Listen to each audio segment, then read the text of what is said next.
প্রিয় দর্শক, আসসালামু আলাইকুম। আমরা আসছি চরমোনাই ছাগলের হাট, গরুর হাট।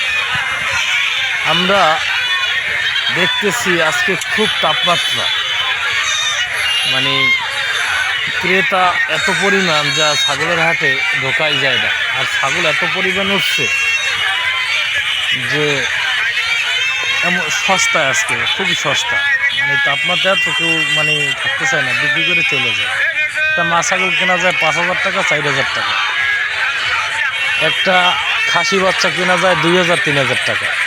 খুবই সস্তা। দেখছেন তাপমাত্রা মানুষ পাগলের মতো করতেছে। এখন যাচ্ছি আমরা গরুর হাটে। গরুর হাটে কীভাবে ঢুকবো দেখেন, এত পরিমাণ ভিড়, গরম, কিছুই করার নেই।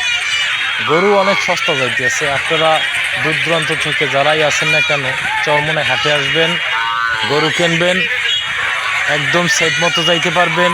পিক আপ আছে, ভ্যান আছে, সব কিছুই, ট্রাক আছে, সব কিছুই নিতে পারবেন, কোনো সমস্যা নাই, নিরাপদ। চরমোনাই একটি গরু হচ্ছে 100 টাকা হাসিল, আর 50 টাকা হচ্ছে ছাগল হাসিল। এই আপনারা যেটা থেকে আসেন নিয়ে যেতে পারবেন। গরু একটি যদি 5 লক্ষ টাকায় কেনেন, মাত্র 100 টাকা।